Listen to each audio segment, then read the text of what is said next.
This is Talk is Sheep, the official podcast of the Wild Sheep Society of BC, brought to you by Sitka Gear. Come along as we bring conversations that matter to you into the high alpine. This episode is sponsored by our conservation partner, Stone Glacier.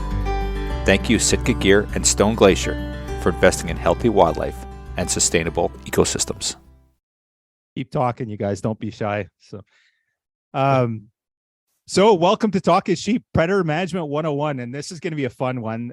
We have not done this before. We've talked predators on Talk is Sheep before, but sort of one-on-one. We've had wildlife biologists, but this is going to be a fun one because we got very diverse perspectives. We've got the guide outfitting community on here. We've got an author that's been to Africa and had her life changed because of it.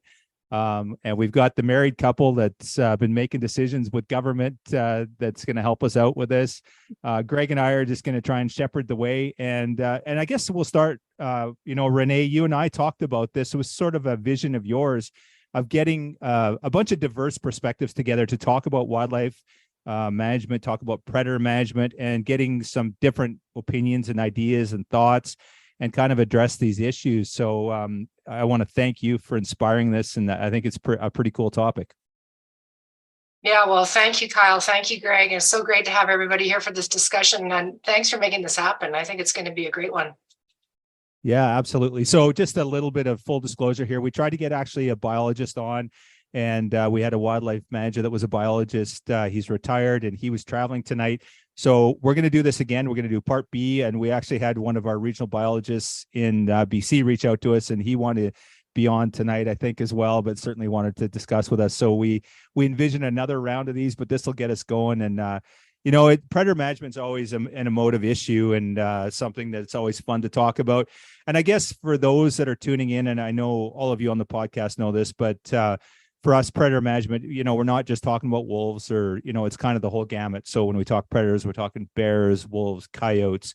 And, in BC here, our regional wild sheep and mountain goat specialist always talks about how one of the big predators for young goats and sheep is eagles. So interesting enough, not that I don't know that there's a lot of management actions we can take on that one, but it's interesting so, it's kind of the full gamut. And, the big one, and I know, John, you're very involved with this and understand it well, is coyotes, right? And we've seen that a lot here in British Columbia, the coyote issues that we've had there. So we're going to talk about them all tonight. We're not going to limit anything.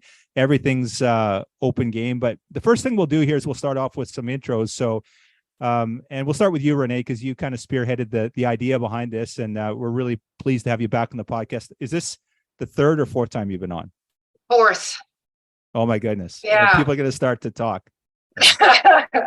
Don't you know somebody that has their own podcast just out of interest? I'm just wondering. I might.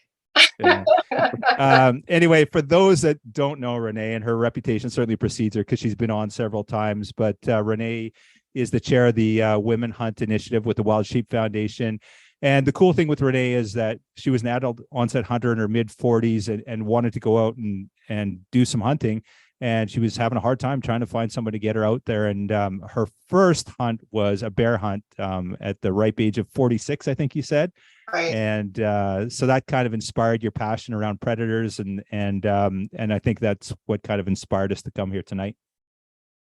Yeah, that's right. Thank you, Kyle. Yeah, my journey into hunting was, I suppose I'm starting to learn, maybe not as unusual as I would have thought. I saw that Jack Atcheson Jr. also had a black bear hunt as his very first hunt way back in the day. But I know for me, it wasn't what I was expecting from my first hunting mentor up in northern Alberta, and it was transformative. But it's really my pleasure to be here. And I run this program called Women Hunt, and it really germinated from my own experiences trying to navigate the hunting and conservation community as a solo female adult onset hunter with no connections. And so I just wanted to say that Kyle and Greg and all of WSSBC, thank you so much for supporting Women Hunt and helping to promote it and just helping our committee bring in more women in. And I think we're really making a tremendous impact. So my pleasure to be here and looking forward to this conversation. Awesome, Renee. Thank you. It's really cool. Jack, let's head over to you. So Jack Atcheson Jr. and Jack, you're the president of Jack Atcheson and Sons, an international hunting consulting firm. And you've been hunting all over the world for decades. I think you started the firm back in 71. And, Jack, I've always respected your opinion. And, Renee suggested you being on this one. And I listened to one of the Sheep Fever podcasts you did, and you had some very impactful statements on there, and look forward to getting your perspective from the guide outfitting industry, but then also from a conservationist perspective. You obviously were on the Wild Sheep Foundation board of directors for years and chairman for a couple of years as well. So we're really excited to hear your perspective. Well, I'm happy to share my viewpoints. I mean, some might surprise people or delight people, but I look forward to. I'm a professional talker, so I think I can keep things buzzing. So. Awesome. Well, we're looking forward to it, and looking forward to some diverse perspectives too. That's the cool thing about this one is it's going to be fun to hear where everyone sits with everything. Sue Tidwell, welcome to the podcast again. You've been on the podcast before, and of course, Cries of the Savannah, a fantastic book. I've got it here. I really enjoyed reading it, and it's interesting. I've had some non-hunting friends of mine reach out to me and really talk about the impact that book has had on them. And we thought it'd be a fantastic opportunity for you to be on tonight to talk about your perspective. And, I know you've spent a lot of time in Africa, and it was literally life-changing for you. And you have a really good understanding of predator management and what needs to be done, on the other side of the world as well. So looking forward to hearing your perspective on that tonight. Thank you. I appreciate you having me here, and it's good to see you again. And I look forward to chatting and hearing from everybody else as well. Awesome. So now the husband and wife team. So I was just thinking, this is cool. We're going to have Jana and John on, and this will be the first podcast after the wedding, but they both done podcasts, it sounds like already, but probably the first one is a married couple. So that's going to be our claim to fame. That might be the title of this one. But that said, despite the fact that you guys are newly married, and congratulations, by the way, you both are very well known in your own entities. And Jana, we'll start with you, the executive producer and host of Skullbound TV and Skullbound Chronicles. 14 seasons on the air, phenomenal. Lifelong hunter. I know you're a hardcore predator target individual. You're out there hustling after the bears all the time and doing a great job and knocking them down. And also, Jana, the one thing that I thought was really cool, and John brought this to attention, was your involvement with Montana and the government there, and being on the advisory board there, working for the Montana Wildlife Commission. And we're really excited to hear that perspective from you tonight. Oh, thank you so much. Yeah, my term is over. I served the term as a Montana Wildlife Commissioner, but it was really an honor and very eye-opening to see that side of wildlife management. I just moved from Montana to Utah, and primarily a big game hunter, huge into predator hunting. I don't think I'd be married to this guy if I wasn't. But it's an honor to be here on this panel. So thank you for having me. Awesome. Really happy about it. And John Bair, obviously don't need a ton of introduction. You're pretty well known in the hunting and conservation community. But that said, we hear the word knife maker, electrician, but really auctioneer is one of them, and conservationist at large. When I look you up on the internet, we find more on conservation than anything really. But if you go to any of the shows that you want to be at, there's you up there selling some high dollar hunts out and making a lot of money for conservation. So really inspiring, John. But one of the things we know you well for is your predator management, and you're really passionate about it. And also we know that you've been very involved with Utah and the commission there. You were on the board of directors for the commission, I believe, appointed by the governor. Do I have that right, John? Is my terminology correct? Yes. Yeah. So Utah has 5 different regions, and each region has a regional advisory council. I served on a regional advisory council in the Central region for 8 years as a sportsman's rep. And then the governor appointed me to the Utah Wildlife Board. Like Montana has a commission and Idaho has a commission and whatnot. Utah has a wildlife board, and I served there for 6 years and was fortunate enough to be the chairman for a couple of years, and very involved in wildlife management. Most people, like Jack said, he's a professional talker. Most people know me for talking and selling stuff, but actually I got into all that through wildlife management and being passionate about wildlife. And if you told me I could only hunt one thing the rest of my life, it'd definitely be predators. So glad to be here. It sounds like we got the right group of people at the table then tonight. So, so one of the things I'm hoping to do tonight is sort of do a bit of a deeper dive into predator management, sort of the ins and outs, the do's and don'ts. I think we're all kind of like-minded on this podcast, in that we believe that some sort of predator management is important on the landscape, and wildlife management is. That's why I think we're involved as conservationists. But what I'm going to do tonight is I'm going to throw some of the subjects out there that we see come up quite often, questions that I've kind of heard from friends of mine. They're not hunters, that maybe don't really understand, and sort of maybe dig a little deeper in some of these. And what I'm hoping to do is get a broader perspective on why we manage predators the way we do, and then maybe have some of the arguments that we can take to our friends and family, and maybe even people we meet on the street, and sort of do a better job of articulating, why it is important that we can manage wildlife and manage predators the way we do. So I'm going to kick this off, and I'm going to share an excerpt. And there was an abstract. It was a document. It's called Managing Predator Prey Systems, and it was written by Mark Boyce and Robert Byrne. And I found it to be a very balanced article, and I'm going to share it with you here. And it's kind of give us perspective on some of the issues that managers face when it comes to predator management, and then we'll maybe sort of dig a little bit deeper into some of these issues. So a quote from their document: managing predator prey systems involves complex challenges for resource managers. Inherently dynamic population fluctuations, multi-species interactions, and trophic cascades make it difficult to anticipate the outcome of wildlife management activities and decisions. When combined with the economic, socio-political dimensions of predator control, identifying optimal management policies can frustrate the most seasoned wildlife biologists. Wildlife managers are increasingly being challenged to accommodate a broader perspective of ecosystem management. Many studies have demonstrated population consequences of predators on prey population, but how managers should use this information is not easy to decide. Predator control can be effective in enhancing survival and recruitment in populations of prey, but certain methods for controlling predators sometimes meet with fierce resistance from the public. Society demands that wildlife managers take a broader perspective on predator management than focusing solely on enhancing populations of those species preferred for hunting. So that kind of lays the groundwork of some of the things that certainly we're dealing with in British Columbia. I know the west coast of the US, there's a lot of issues with that as well.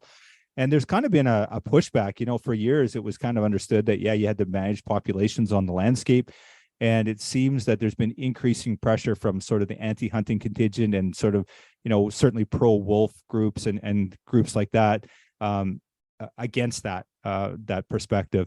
And so that's some of the things I'm hoping to explore tonight. So I think we'll just open it up with that, and just, that's kind of set the basis of where we want to go tonight, and we can take it in any direction. So I'd love to hear your guys' perspective. If anyone wants to jump in and take the first kick of the cat, I'd love to hear from you. Well, I'll throw a rock in the pond, I guess.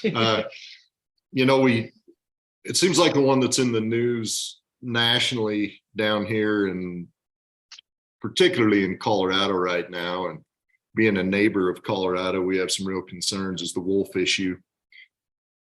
But it's not a new issue to any of us by any means. 20 years ago, I got a phone call that I didn't recognize from New York when I was kind of new to cell phones and didn't understand the whole screen your calls concept.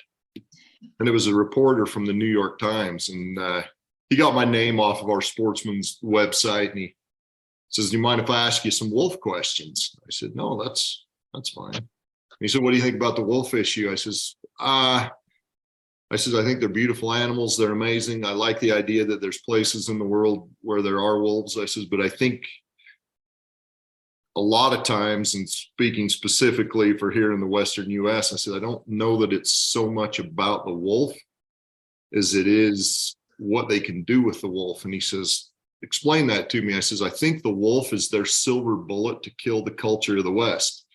And he goes, "I'm listening."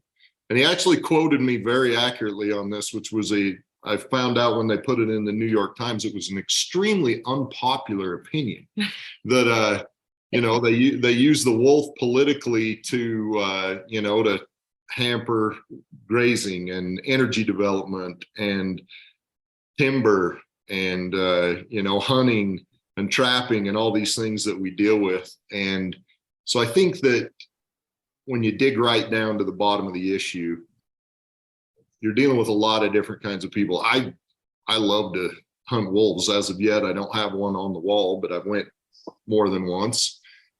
I like the idea that there's wolves to hunt. I understand that wolves can be very devastating on ungulate populations, that they need to be managed. And I know a lot of hunters that kind of feel the same way. I know people that are non-hunters that pretty much feel the same way. And then I know people that don't believe in really any kind of hunting, and they'll take that issue and massage it any way they can to reduce the number of wolves getting harvested anywhere they can. I know when Jana was dealing with the wolf issue in Montana, and they'd say, well, the region's right outside of Yellowstone. It says in the management plan that we have to manage to a specific number. And I remember her telling me, 100 times that they would always email her and say 0 is a number. That's the number we want is 0. So there really is a broad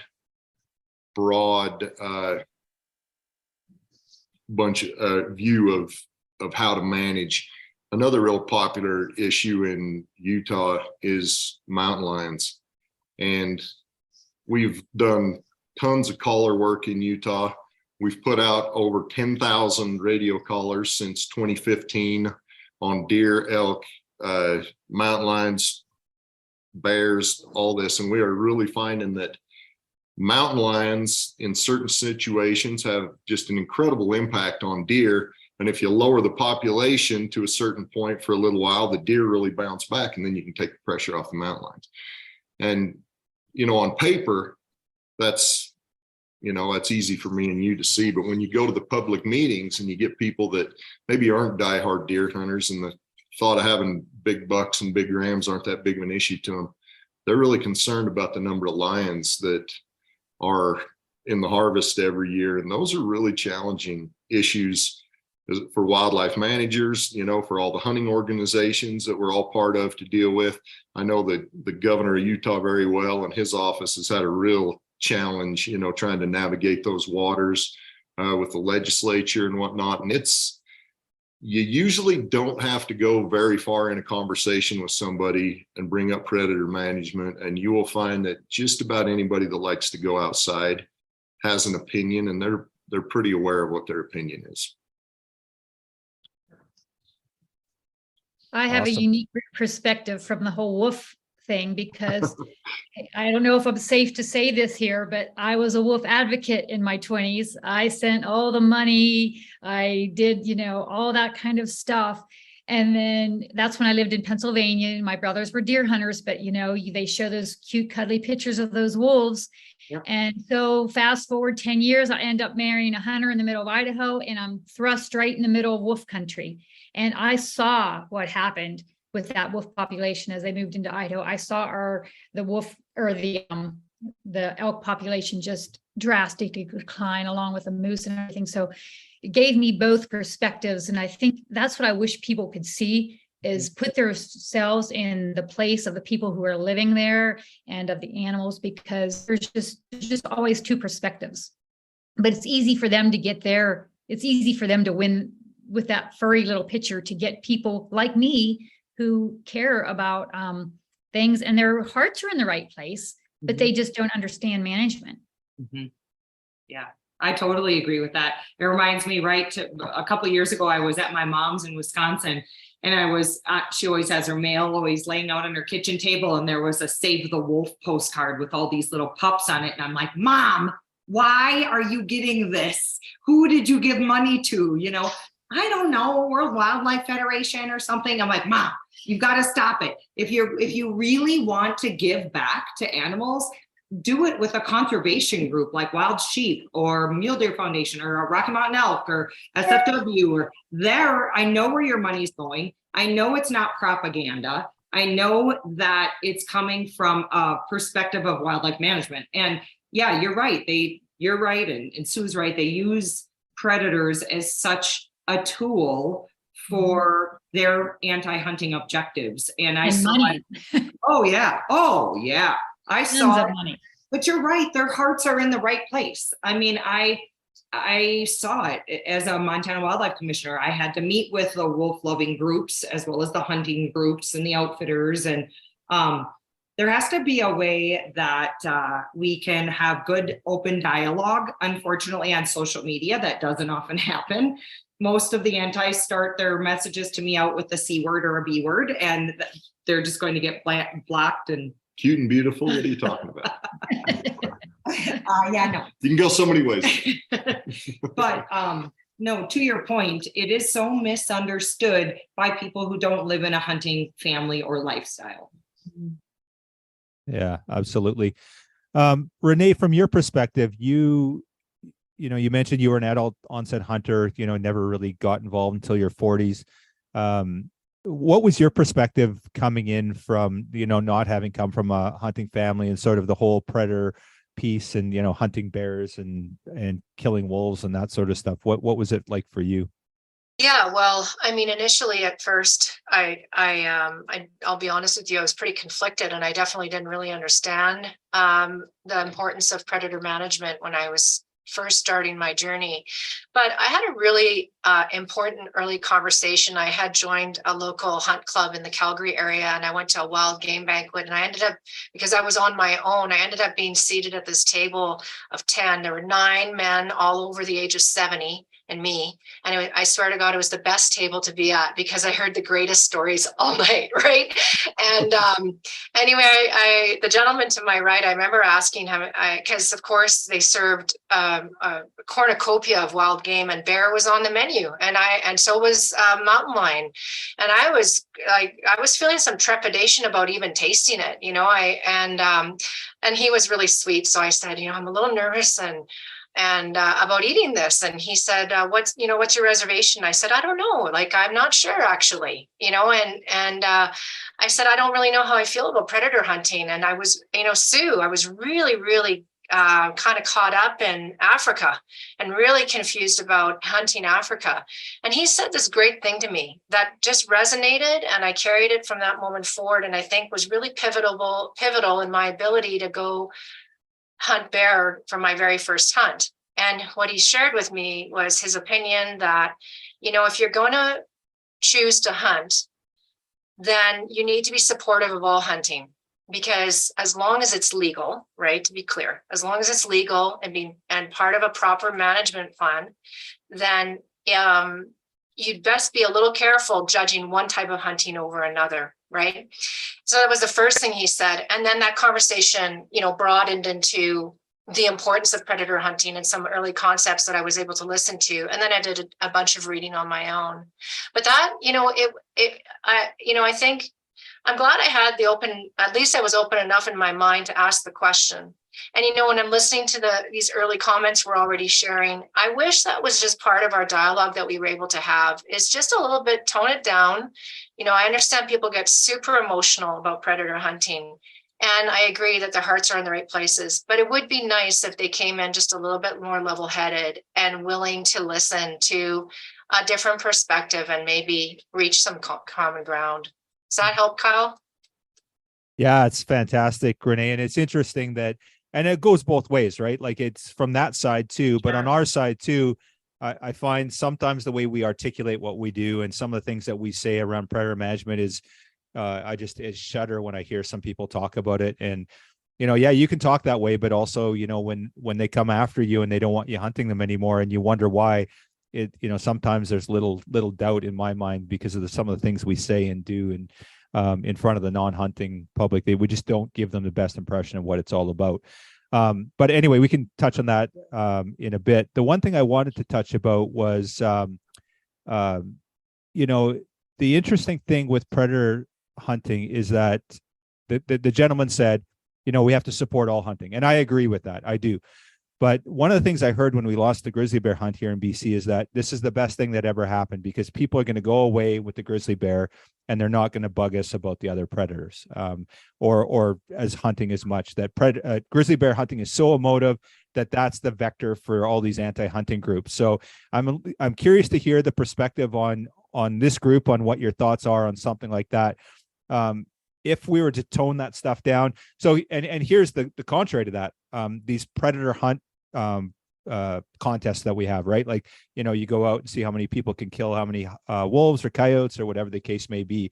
How damaging is that to our social license? So where's that fine line of, it's legal to go out and kill as many maybe coyotes as you want in the wintertime, and it's legal to have a contest, but is it the right thing? So where do you draw that line? It's a bit of a difficult line to walk, and in the perfect world it wouldn't be an issue, but I think it is an issue. So I'd love to hear you guys' perspective on that. Kyle, I'd like to talk a bit. Awesome. If you don't mind, I'm in my late 60s now, and I started hunting in my early 60s, and it was a different era. It was a period when wildlife management was really in its infancy. It was after World War II that people really had the time and money to start going out and asking questions, and we didn't have the wildlife, and we had game departments starting to develop and be funded by hunting dollars. And in that era, before 1972, when the Endangered Species Act was created, was an area that was full of wolfing, poisoning, predators. Our wildlife management teams were they didn't have a predator component to even study. I mean, grizzlies were almost absent from this was the landscape in the Western United States. Wolves were gone. Mountain lions were gone, virtually gone. You saw coyotes, and coyotes were flourishing because they didn't have to compete with the bigger predators. There were some black bears. So there was a period within the science of wildlife management. They couldn't study predators because predators weren't a factor, and this really it took until the 1980s that when all of a sudden we start seeing more mountain lions in Montana, and I think in the mid 1980s they took 800 mountain lions in 1 year out of Montana, and I see in the last 10 years in Africa, CITES issued 3,100 leopard licenses for an entire continent. So you start looking at, okay, what's happened? Every 10 years, you guys are all hunters, and you see things change. Every 10 years, areas burn, landscapes change, animals win, they lose, things evolve. So this is going to be an ongoing thing forever. But if you can understand how predators play into it in the present, we have predators, and our biologists, like you've quoted Mark Boyce's paper. A lot of them are digging into this predator impact thing, and it's real. And each animal has its own nemesis on what predator will be selecting them. Eagles really like sheep and goats. They really like them. I can tell you from personal experience, I have seen 2 gold eagles land on fawn deer. I'm talking in September, October, when they're 60 pounds. 2 of them at one time land on their back, and the deer are running down the hill with eagles embedded on their back. I've seen them kill spike elk. I've seen them kill lots of antelope over the years. Eagles are a big issue. And then you get down to the other animals and their impacts. So as hunters, you can look at, if you're going to defend something, you want to dig into the roots of the problems and build a foundation on it too. I think that our wildlife managers are just now starting to really develop the science of predator impact and predator management, and how you might help in certain areas. And we got to let them do their work. We got to support their time. They're patient, they're slow, but they do a good job, and they'll defend our ability. We need science to defend our right to hunt predators and the need to hunt predators. I don't like bullies. To me, predators are badass bullies, and that's what makes me mad, is to see a big black bear jump on a elk that's 20 minutes old and kill the thing. It just drives me nuts. So I've had a war with black bears since I was 12 years old. Let's put it that way. So I would say that's the big thing you want to look at. Open your mind to how the big picture of things, how this all plays together. Is abundant wildlife is going to mean abundant predators. So, and you have to be able to manage a predator at the same level that you'd manage a deer or an elk, and the animals that need super additional effort, like we have 5,000, 6,000 bighorn sheep in Montana. And people are bitching about only 75,000 sage hens in the state. I mean, come on, there's almost as many black bears in Montana as there are bighorns. So if you look at the building blocks of all this, you can build a argument that people can understand. Why do we need to help bighorns? Well, there's no guarantee they aren't going to make it. That they might snuff out if we don't help them. I mean, if you see more houses built on winter ranges and so forth, these are the big questions, and that's where the battle needs to be in an informed way. So you want to empower your wildlife managers, make sure they're doing science-based, peer-reviewed studies on wildlife, so you have some magic bullets that you can use. And you can out-talk somebody that's just, this mindless babble that you hear on not hunting predators. This is my 2 bits worth on what hunters can do. Just educate. We know there's a problem. Use science as much as you can and understand it. It just make you a better ambassador of the balance of hunting predators and ungulates at the same time, and why it is a good idea. So, and it is a good idea. So that's my 2 bits worth on it. 1972 forward, game changer everywhere. When I started working for my father in the 70s, a grizzly bear, even in Alaska or Canada, was one of the hardest things for a person to get. It was like, well, you might go for 2 weeks and never see one. There weren't many around. I'm not really sure why there weren't many around. Now you get into a lot of areas of Alaska, you can shoot 2. Alaska has shot, I think, somewhere around 300 or 400 bears recently over in the Mulchatna River area because their caribou population is about to snuff out. And they did that from a helicopter. They're trying to save a species and a herd of animals that people are dependent on, and the bears are flourishing. Why? So, at any rate, I'm gonna stop talking. But this is my perspective. Educate yourself, dig, support your science guys. They fight our fight big time. So that's my 2 bits. Can I just add one small thing to that? Like science is so important, and it is the backbone of everything. But I think hunters need to incorporate that into stories too, because unfortunately facts and figures don't win the minds and hearts of non-hunters. So if you can incorporate those facts into stories, or like you were talking about seeing the elk and stuff. I think that people, non-hunters, relate to those kind of things better than they do facts and statistics, at least from my perspective and what I've seen. That's just my,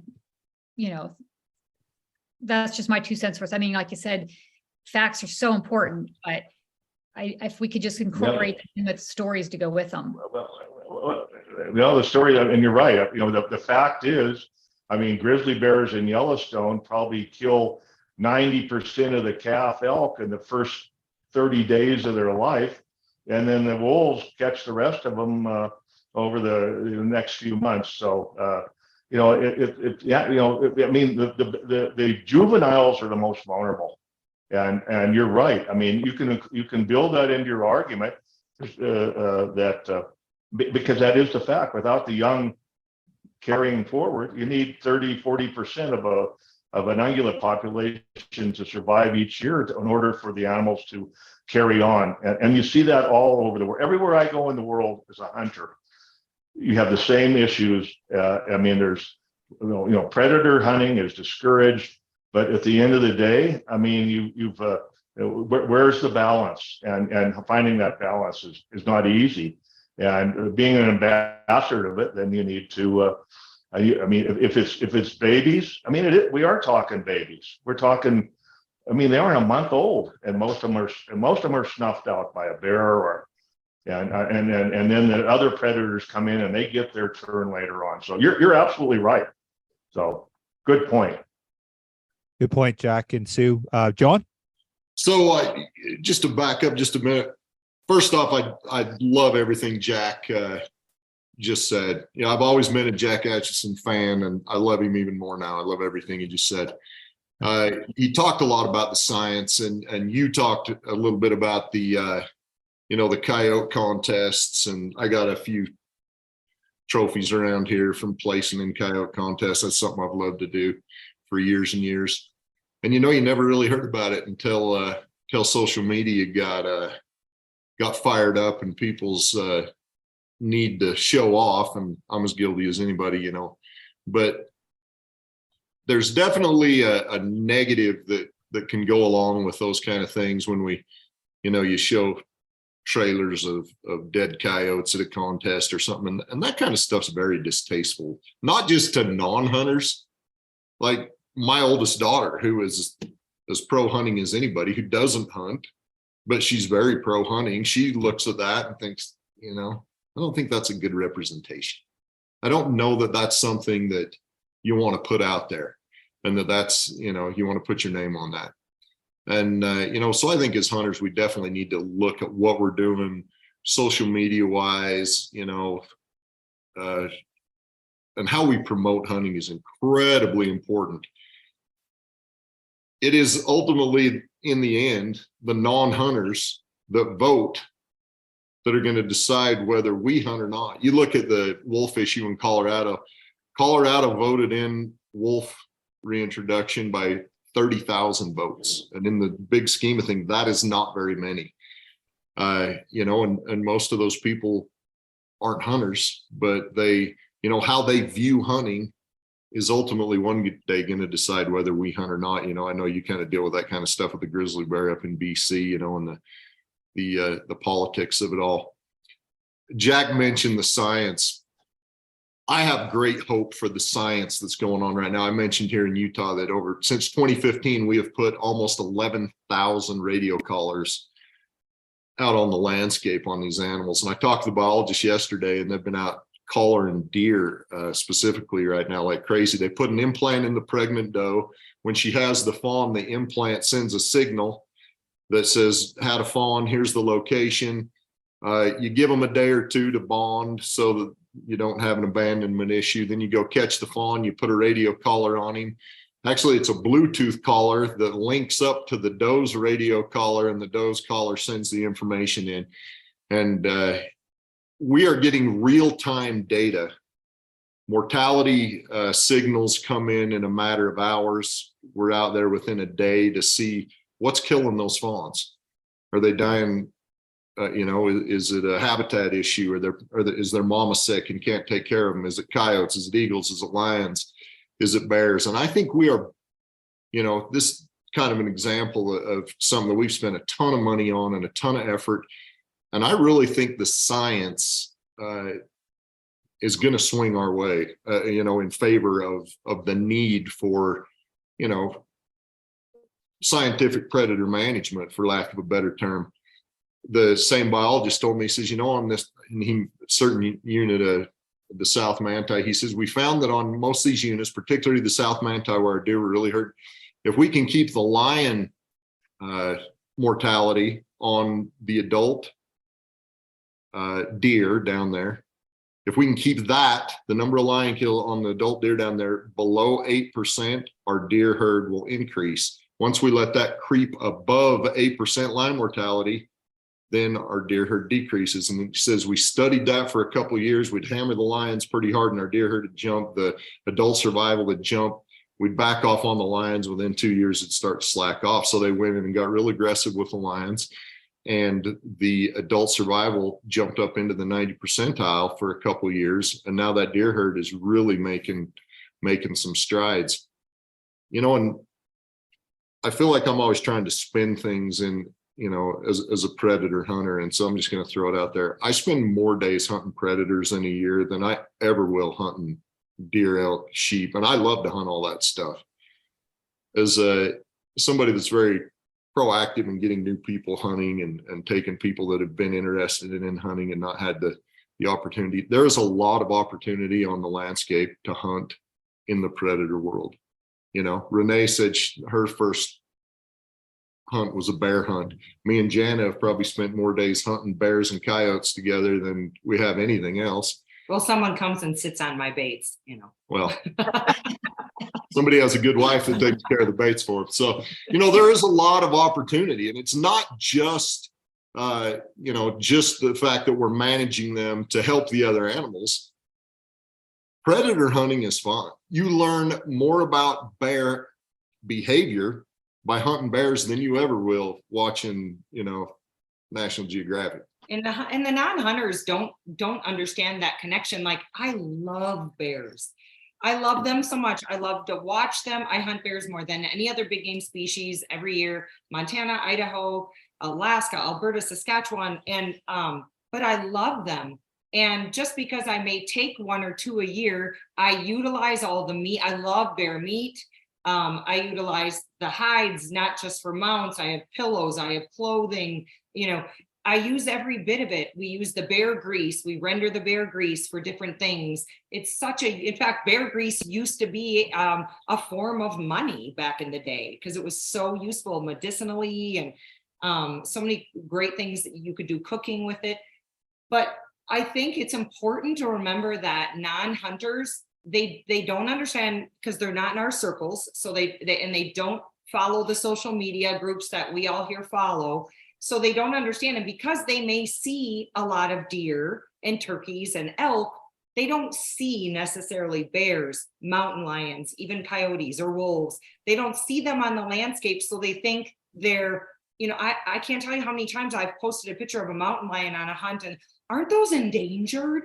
I'm like, no, it's actually an over-the-counter tag in Montana, and now in Utah. And they don't understand, and they don't have anywhere to get that information. So I do think, like Sue mentioned, it's important for us when we are on social media to not only celebrate our kills, which we all do, but to educate a little bit about why we're hunting predators, what are we doing with them, and how, why is it okay in your mind to hunt deer, but I can't hunt bear. I eat it, I use it. They need to be managed because those bears' noses are 200 times stronger than ours, and they can sniff out the deer fawns and the elk calves and the cattle. And, I think it's important to have those kind of stories on our social media as well as face-to-face when we're talking with people.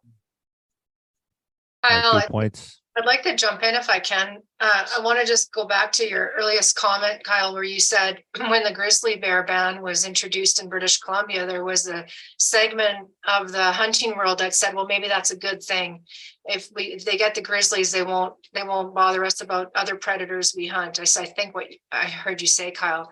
And I just wanted to just touch on that briefly and just say that in my opinion, it's the direct opposite. The efforts that are being made right now, that's just step 1 of 2 of 3 of many, many more. And so it's really incumbent upon us to work with our legislators and work precisely with those people who can affect change at the levels, at the state, provincial, and territorial levels where decisions are made that impact our ability to hunt them. And, we can do that in many different ways, right? But the other thing I just wanted to touch on too was, Jack, I really appreciated how you told all of us about what it was like when you started hunting and the lack of predators on the landscape. And, I really just want to talk a little bit about, if people can grasp the concept that animal populations ebb and flow with every aspect of our ecosystems, that things impact all of us, every living organism on this planet. I really think there needs to be a leap here in our detractors and understanding that our presence has a major impact as well, right? So while our animal populations ebb and flow, ours just march on. I pulled up some really quick statistics, really, really dirty, fast statistics about, let's just start with how many millions of or thousands of years have there been some sort of human presence on the planet, right? It's been our version of humanity, Homo sapiens, it's been over 200,000 years, 6,000 since civilization, right? Population of the planet jumped from 1 billion to 8 billion in about 130 years. That's astronomical, right? Population of the United States went from 100 million in 1900 to 330 million now, right? That's huge growth. I hunted my first black bear in Alberta, 2017. There were over 130,000 black bears in Alberta in 2017. Our population went from 1 million in the early 1900s to 4.5 million currently, right? So I just think that I don't know how we do it, because I agree with you, Sue. Facts and numbers don't always resonate. Storytelling is super important, but somewhere in that vein, we are all impacting everything. And so it's when you talk about predator-human conflicts and how we help manage those. Nobody wants to see anybody get hurt, right? Ever. But that predator impact is felt across the spectrum, and it's only just going to continue increasing. So I think merging some of that into our dialogue and impressing that is important too. And another thing people non-hunters might not realize is that habitat loss is the number one threat to animals throughout the world. And so ranchers, for instance, not being able to manage wolves or manage black bears and then them just sell out, what do you think happens to all that habitat? It goes to housing plans and subdivisions. So anything we can do to keep habitat in its natural form is critical to wildlife.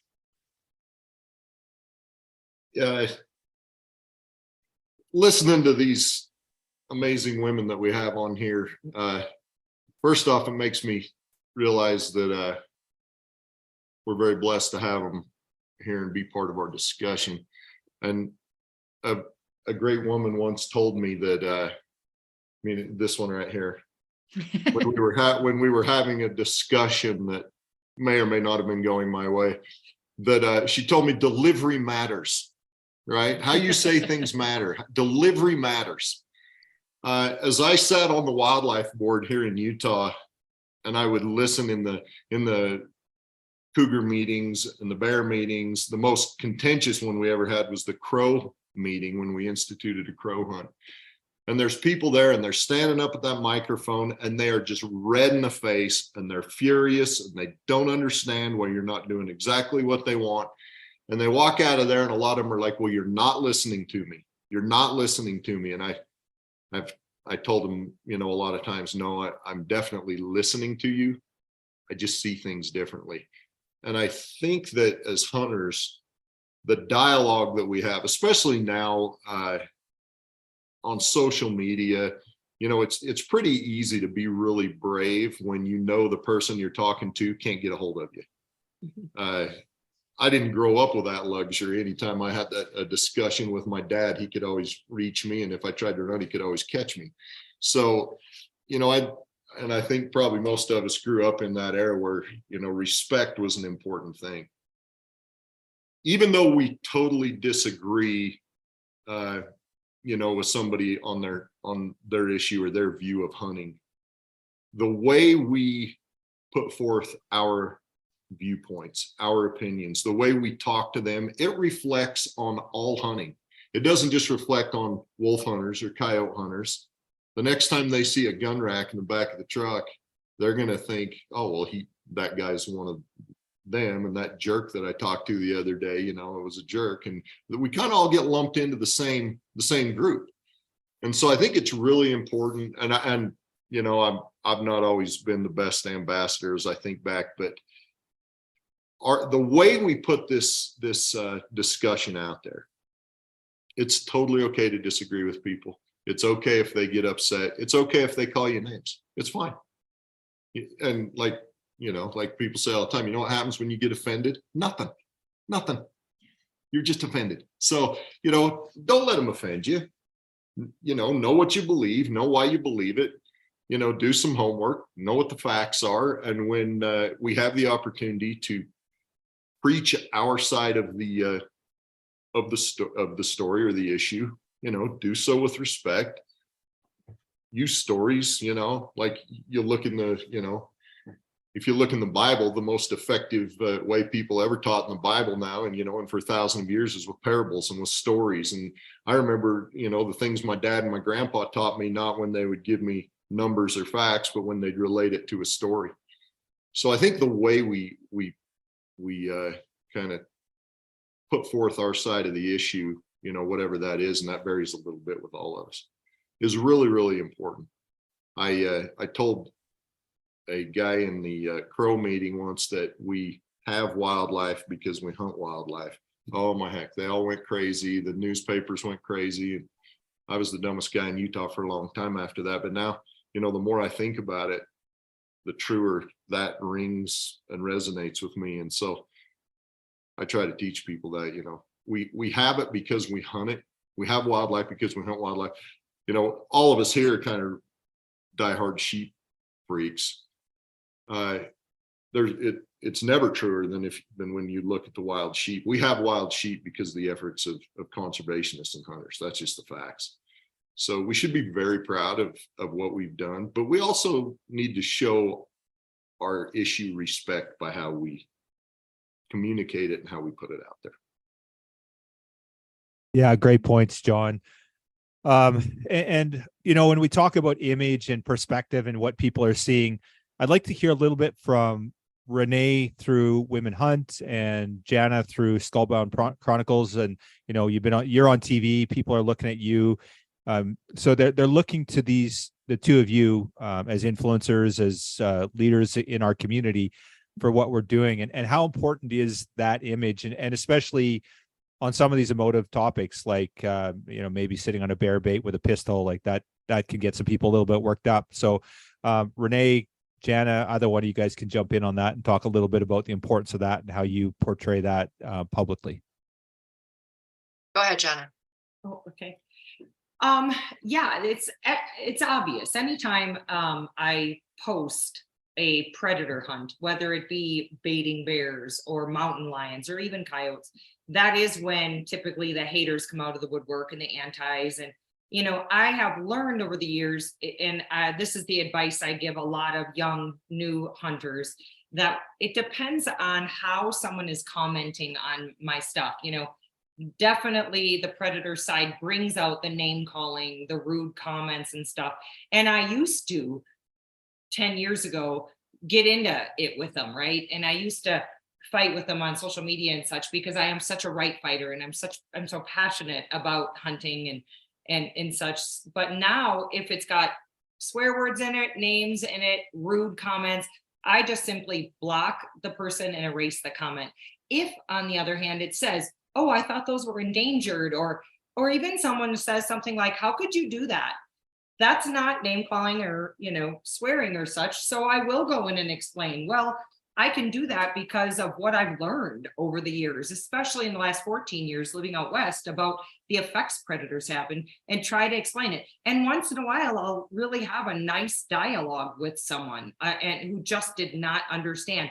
I also think it's very ironic when I get comments from hunters, and it seems to be very hunters from the east or from like the south will say, like, I'm a deer hunter, but I would never kill a bear or something like that. And those I'll definitely dialogue with and say, well, I started as a bird hunter, then a deer hunter, and then graduated into everything else. And I used to actually come from that perspective. I remember 25 years ago, I remember thinking, I don't think I would ever bear hunt. 17 bears later, like, it's my biggest passion, because I love them so much, and because I understand the need to manage them, and because it is such a challenge, and because it is so useful. The fat, the meat, the hides, the claws, everything is useful. And but it can be hard to open up that dialogue with people. Definitely the predators bring out the antis like nothing, but it also gives us the opportunity to have those discussions. And I think it's, like you said, all about delivery. How did they deliver their comments to you is important. And it's also important to have thick skin and stand tall and proud as hunters, and to be able to say, hey, I'm sorry you feel like that. Can we talk about it? Can I explain to you the number of bears in Montana or mountain lions in Utah? Or can I talk to you about a study they're doing right now on this sheep nursery and how there's 18 lions been killed within a 10,000 acre parcel, like 1,800-ish.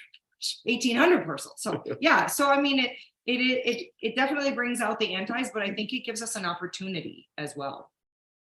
What do you think, Renée?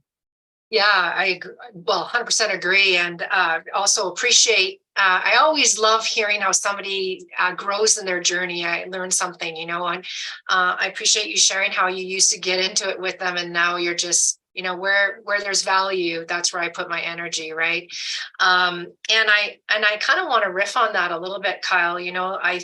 I think we all know, I think the number has shifted a little bit, but essentially for well over a century, the dialogue around hunting, anti-hunters, neutrality, hunters has kind of been consistent, somewhere in that 80% of the population is okay with it. They don't hunt. And then there's the other ends of the spectrum, and that number shifts a little bit.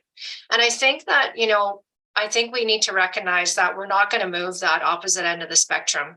And they're not going to move us, and we're not going to move them. And it's that middle ground. And I think where I really feel some optimism around the topic of predator hunting is when even in my short time in this industry, when I came in late 2016, early 2017, up in Alberta, there were very few women who went out to these hunting clubs or the Wild Sheep Foundation Alberta chapter events.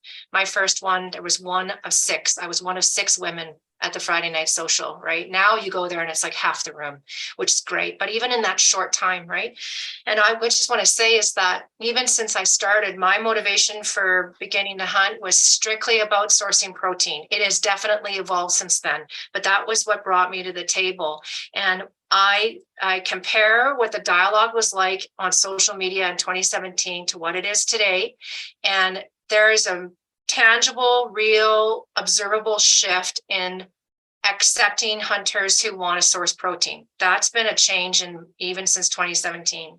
And where my optimism is that I think that if we just keep doing really good work at positive messaging, good stories, respectful images, influencing legislators, science, all those very good things, I really do feel optimistic that pendulum is going to also switch eventually in understanding the importance of predator hunting. If we keep a nice even keel and do all those good things and talk about how we eat them as well, right?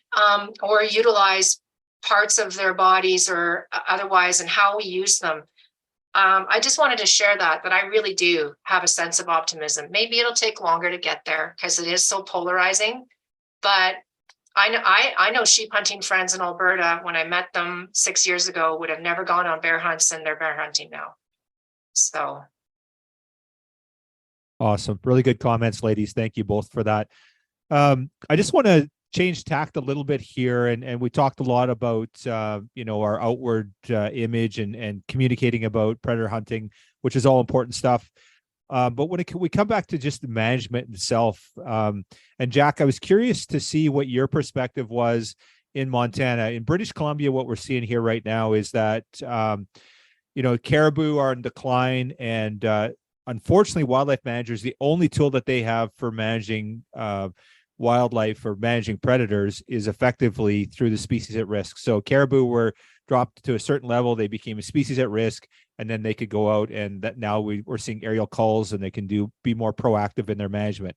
Typically, they can't do anything more than that when it comes to predators, other than indirectly influencing it. But really at the core of that, the issue is habitat loss, which we talked about earlier. So industry, mining, logging, all these other things. Have you seen that in Montana, and sort of, are you seeing an influx in predators with more ungulates on the landscape? Is it influenced by industry? And there is this argument, so it's kind of a two-part question. So what are you seeing on the landscape? And then also, can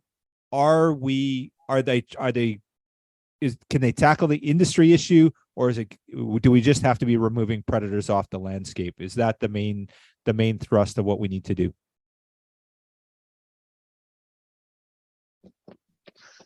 Well, and that habitat is a big thing, but habitat is in a cold environment like Canada and Montana, where you have such a defined winter season. And most of the Western United States has this issue. Winter range is really the habitat that's the most critical. The old rule of thumb was 90% of the wildlife population survives on 10% of the landscape in the wintertime. Well, I think it's more like 5% of the landscape. So, I mean, all eyes should be on winter landscape and how those animals can tackle a long, hard winter, or that follows a long, hard drought, which we seem to be having one after the other. But they've always been there. I've lived in Montana all my life. There's been big, bad droughts, big, bad winters. That's just the way it is. And the nutrition an animal gets, it means disaster or success. It might be a 10% difference on the landscape and how they can get through the winter. One of the areas I hunted a lot as a young kid, I liked to hunt mule deer a lot. And we had these late seasons in Montana. There were thousands and thousands of deer. There were no elk. You hardly ever saw an elk. This is in Southwest Montana. And we were hunting down in the Jefferson River drainage basin here, and in the winter, the season would be in December, January, and February, and literally it was nothing to see 1,000, 2,000 mule deer a day. Well, I was back there this fall on a December muzzleloader elk hunt, and it's really interesting. Where there was 1,500 mule deer, now there's 1,500 elk. The elk there's only so many animals can survive on the landscape. And the mule deer are gone. There might be 50, 75 mule deer in that area. So, I mean, you got to remember this is really dynamic stuff. And so as we focus as hunters in the future, I think there's got to be a lot more focus on winter survival areas. I don't want to call them a winter area, a winter range, winter survival areas. For those caribou up in your area, I used to love to ski. I'd go up in the Caribou and Monashee Mountains up in your neighborhood, and they'd fly me up on a helicopter, and I'd ski down off those mountains, and I loved it. I saw caribou up there from a helicopter, and goats, and they're on 20 feet of snow, and those helicopters disrupted those animals. There's no question. I was worried about it then. I'm a lot more worried about it now. That 10% they need to get through the winter, how do we make sure they retain that 10% advantage? So winter survival is a really key deal. And that also plays in, why do we need predator management? Because that winter period, that's when predator management might be the most critical, because we've seen, I've got photographs of up in Alaska. This is back in the 70s. A pack of wolves knocked down 22 adult Dall sheep rams at one time. They ran them down in deep snow. They fed on them and they walked away. I mean, they never even used them. But if you're going to have predator management and habitat issues, you've got to really be laser focused on when the animals are most vulnerability. And that's the key to this, even though the whole predator issue, vulnerability, and how do you protect animals. There's so many people around, like Renee said, and vulnerability of the animals during their weakest period, and how predators. I mean, in Montana, we have winter ranges where we close them to human activity the 1st of December, and you can't go back there until May 15th when green up starts. You can't go horn hunting. You can't go skiing. It's a quiet place to give the animals that little bit of an edge. It doesn't have to be a giant area. Maybe it's 10 by 10 mile area, or a 1 by 1 mile area. On bighorns, it might be a 2 by half a mile ridge is all it takes. But I think we have to be a little more understanding of what the needs of our elk and deer and game birds or whatever in the wintertime, and their vulnerability, and being able to predator management, that's when it really is going to be critical. So I guess that would be the advice I would have to hunters is to, I look at this, the predator management. We're like in first generation predator management right now. That's how I look at it. They just started this in the last 20 years, really digging into it and understanding the role of predators and how they might impact it. And to me, it's really simple. Giving the animals a quiet place in the winter and making sure that a pack of wolves can't go in and run them off that critical winter range, or a snowmobile can't run it off. I'm a snowmobile or a skier. I get it. But I mean, it doesn't mean you have to close an entire mountain range. There are going to be areas that are more favorable for an animal to survive, so I guess that's what I would say. It's just a little more understanding what a winter range looks like for each species is probably the biggest challenge for wildlife managers and hunters. Hunters should ask those questions. What does critical winter range look like? It's a survival zone, is what it is. So that's my perspective on it. So.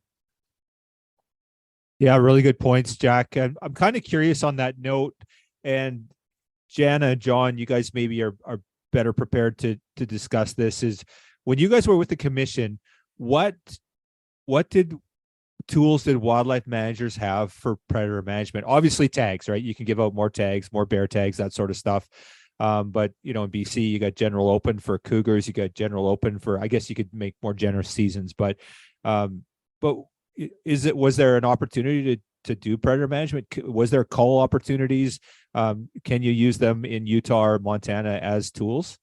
Yeah, absolutely. My short term as a wildlife commissioner, one thing that we did do as a commission was we changed the way the mountain lion season structure is run in Montana, and it gives definitely, in my opinion, more opportunity for hunters to harvest lions. And it's complex.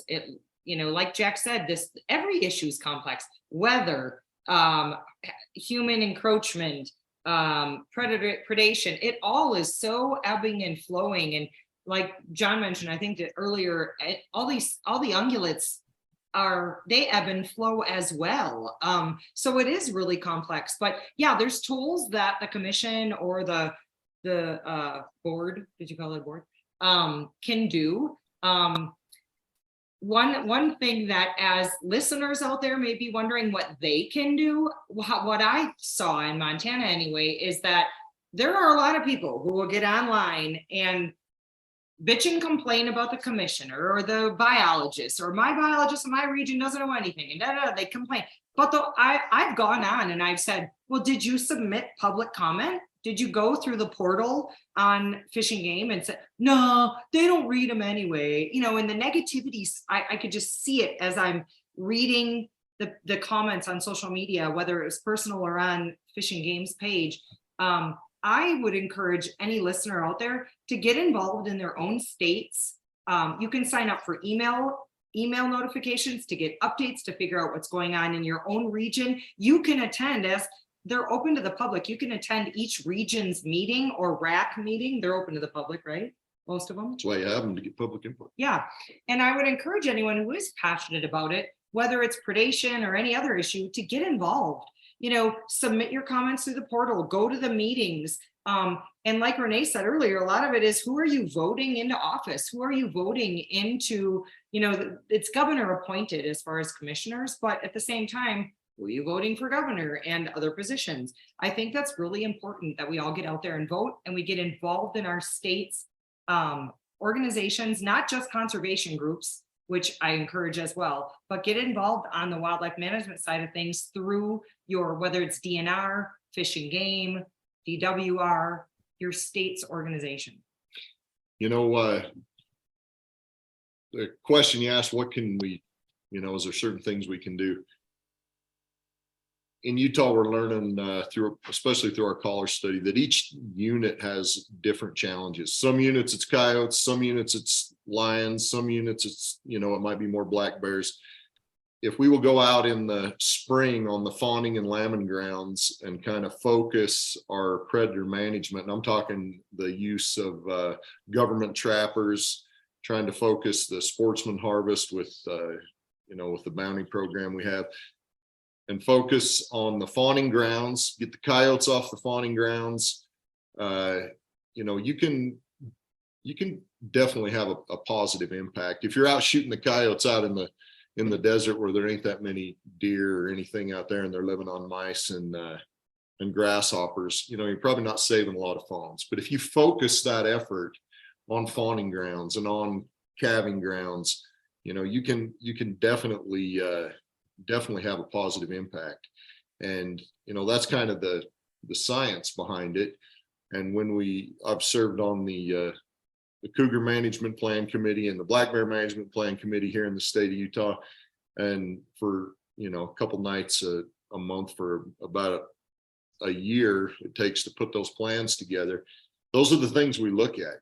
How do we effectively focus our predator management? And the key word there is management. It's not just predator annihilation. It's not just kill them all everywhere you can find them. It is focus the management, focus the harvest where it does the ungulates the most good. Well, and it depends on whether it's sheep or deer, and and then find a way to measure that. When we do a sheep transplant, one of the first things we'll do is we got to make sure that there's no chance of domestic interaction, so we don't get mycoplasma issues, because that's obviously devastating. But then the next thing we do is for a year or two before we transplant the sheep or translocate the sheep is we'll go in there and we'll put a lot of pressure on the mountain lions. Because we all know those sheep, when you first put them in a new area, they don't know where to hide. They don't know where the water is so much, and they are much more susceptible to predation. So to go in there, knock the predators down, give the sheep a chance to get established, to learn, kind of their territory a little bit, really, really helps in their survival. And we're also finding that when Jack talked a lot about, winter range and winter survival areas, he called them, when the deer come out of winter and into their fawning grounds in good shape, they are much more resilient and resistant to predation.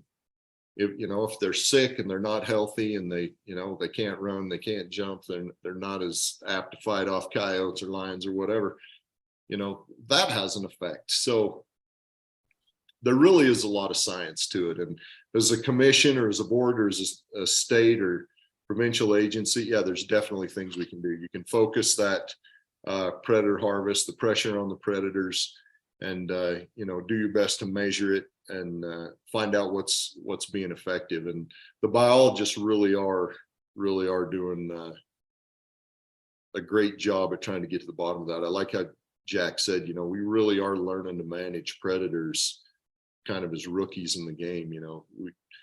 We haven't had predators like we have now for years and years, and so we're all learning as we go, but we can definitely try to focus the pressure,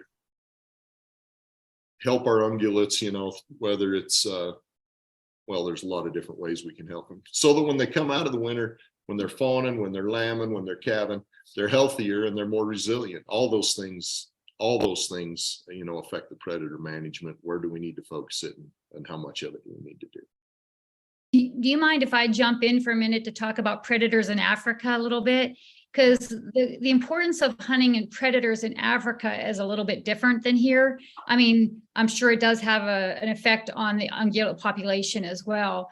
But in Africa, it's critical to have a value placed on lions and leopards and hyenas and those kind of animals, because those people do not want to live with them in their backyard. So if there's no value to them, they will poison them, spear them. Imagine your kid walking to school, if you even have the opportunity to go to school, and having to deal with lions on the way. They don't want to live with them. But if you make them very valuable, it gives the local people a reason to find ways to live with these animals. Maybe they'll put their cattle in bomas at night, or they'll do different things, or they'll do their chores in the safest time of day. But we have to make them very valuable in Africa to protect them. So it's not just about ungulate control in Africa. It's much, much more critical, because those animals are so much more life-threatening. I'm not saying bears and those aren't, they all are life-threatening, but lions and leopards and stuff is so more life-threatening in Africa as far as that goes. So anyway, I just wanted to say that it's just really important to have that value on, even though they are endangered. I mean, there's less than 25,000 lions in the world, but that doesn't matter. They still have to have a value on them. And anyway, just wanted to throw that in there. That's a good point. Kyle, I have a question for you up there in BC, if that's okay. Yeah, maybe Greg can answer it, but yeah, let's do it. So since the grizzly hunt got shut down and all of a sudden those bears become, there's not really a value placed on them and they become more of a liability. Do you think that helps the bears up there, or does it ultimately put them at risk to, maybe residents taking the issue into their own hands once in a while and dealing with the bear when otherwise, that bear's worth, $10 or $20 or $30,000, to them? Yeah, good question. I don't have any solid evidence on that. I know anecdotally I've heard that the numbers have gone up on problem bear removal significantly, but I don't have the stats to support that. And that'll be a good number for us to look up and maybe talk about on the next one. And maybe we get a BC manager on to talk about that specifically. I've seen bears acting differently in the backcountry now than in the past in my short time. It just, I've hunted areas before.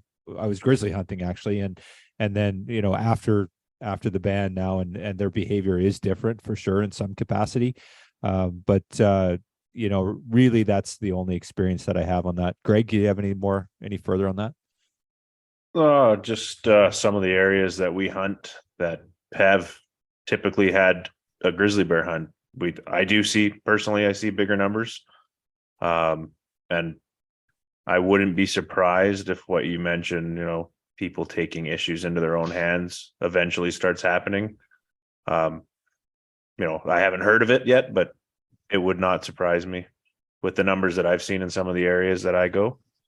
And, some of those areas are close to people, close to town. So I'm seeing bigger numbers, but that's, as they call it in Africa, shoot, shovel, and shut up.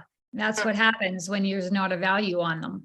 Oh, exactly. And, a couple of years ago, we were in the backcountry and we had conservation officer and an RCMP plane land on the lake we're at. And the very first question out of their mouths is, have you guys shot a grizzly? It was already closed at that point, but that was the very first question. So that lead me to believe that maybe there is an issue that they're not publicizing yet. Can I just share something? I on this note, I don't have the experience, obviously, that Kyle and Greg do, being British Columbian residents, but I just came back in the early June from a black bear hunt in BC. And I can tell you that in 4 days, we saw 27 bear and 20 of them were grizzlies. And I can't tell you how those bears behaved before, having only been, that was my first time in that area, but I can tell you that those grizzlies were fearless and curious. And we got a good scare with one of them, and I think that says something, and then we know why there's so few black bears in that area, because there's just so many grizzlies, right? And what they do to black bears. So I think I saw it firsthand, Kyle, and your grizzly hunt was closed 3 seasons ago. No, it's been longer than that. Oh, has it already? 5 or 6 years, I think. Yeah, 2017, I thought was the last year. But or maybe 2018 was the last year. So, and I do believe, like, Colin was on that trip with you, and I remember Colin saying to me that he hunts that area quite readily, and it wasn't as problem like it was this time. This is the worst he's ever seen it. So right. I found that was interesting. Yeah. So, and one point, Sue, that's worth noting is that, the big difference with Africa versus North America is the fact that it's all private land, right? So it's a significant difference. So people manage the wildlife how they see fit on their own property, if I'm not wrong, in Africa. Is that correct? Well, it's different for, you got to remember Africa is a lot of nations. So every nation's a little different. Like Tanzania, for instance, all the wildlife is owned by the government. So the people don't own the wildlife at all. But Namibia and South Africa, for instance, they do own the wildlife. But Zimbabwe, Mozambique, it's all a little different. And just as you were saying early on in the podcast, somebody was saying about hunters are responsible for people being here. When we were in Mozambique, there was literally no wildlife when we went through the little towns where there was people. As soon as we got onto hunting concessions, it was like a utopia, but we saw no wildlife aside from that. So that was just, that's just one incident. But anyway, as far as the land ownership, it's way different for each country in Africa. Yeah. Okay, cool. Appreciate that. And exactly. I like to.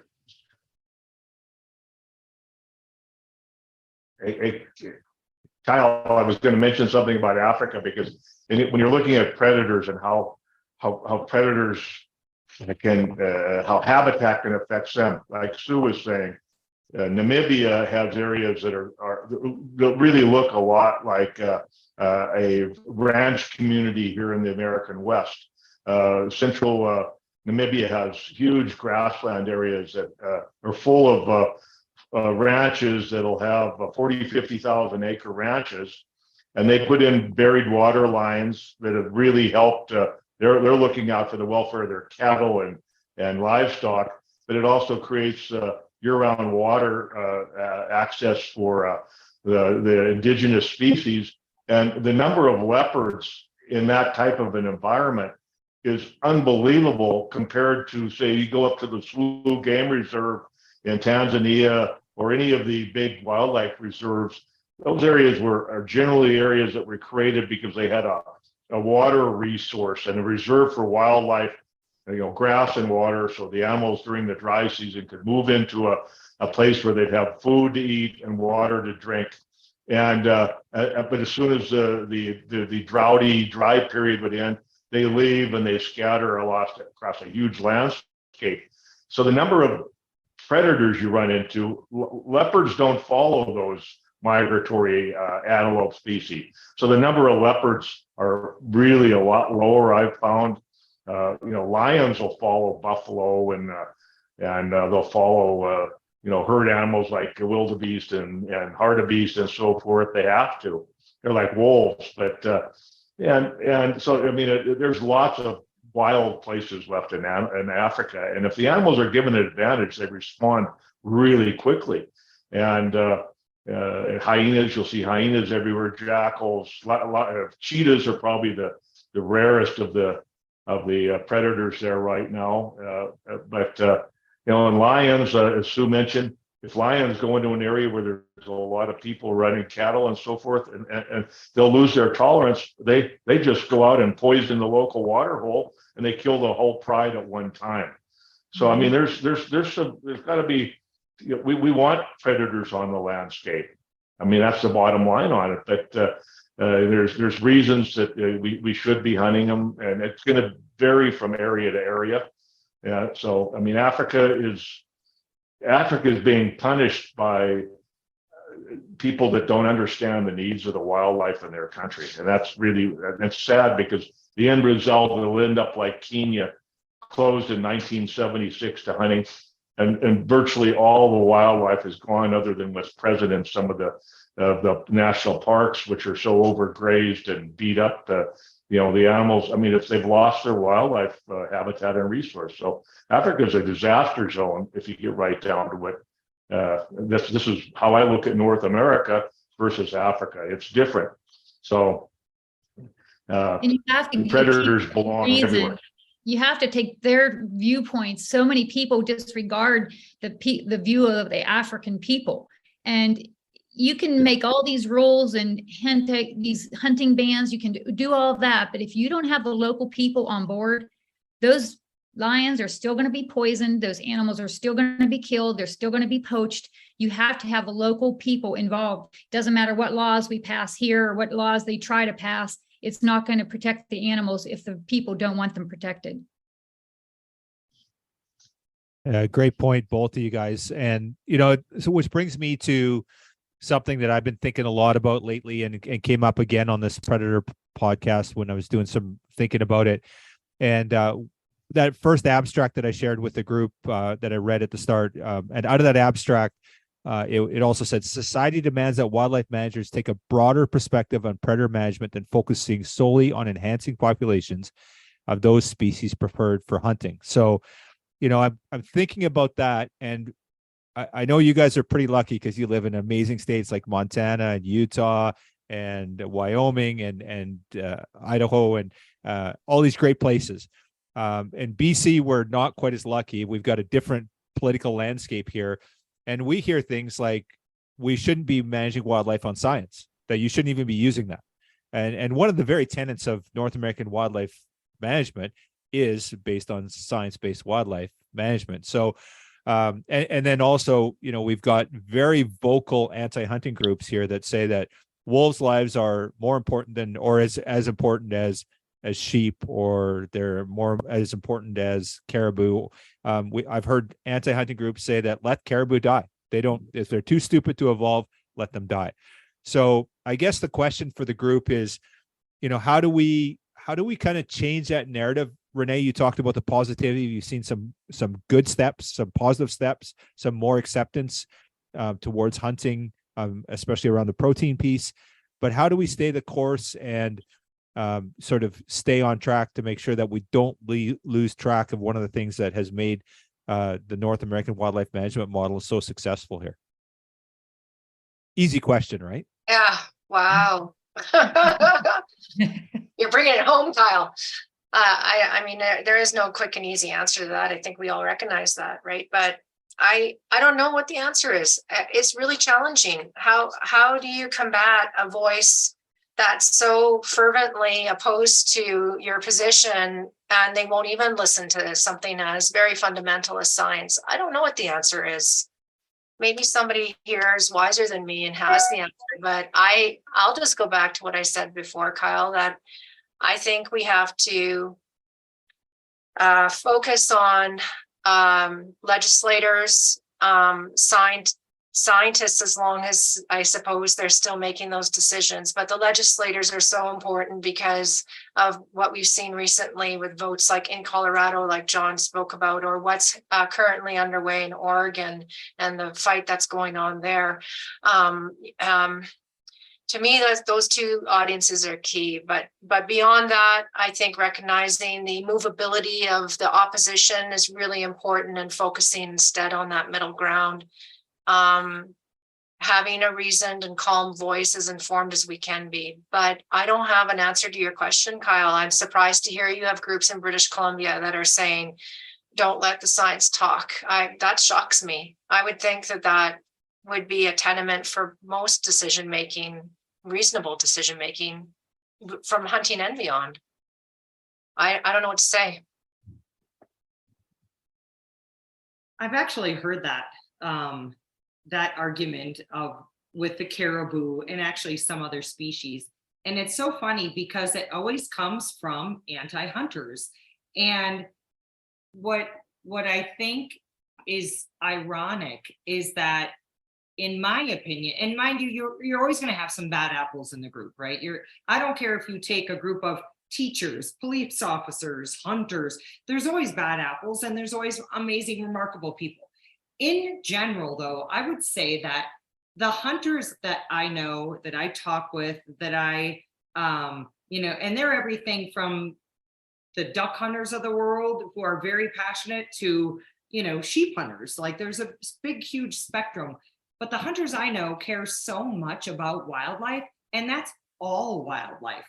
I think wolves are beautiful. I also absolutely 100% think they need to be managed. And I think most hunters in general want every species to have a place and to have a balance of everything. I know tons of hunters who are passionate mule deer hunters. And I know a bunch of guys who all they care about is elk. And I know some guys that all they care about is coyotes. But but in general, I would say hunters love the landscape, and that we want all species to be here and flourish, and to be here for our grandkids.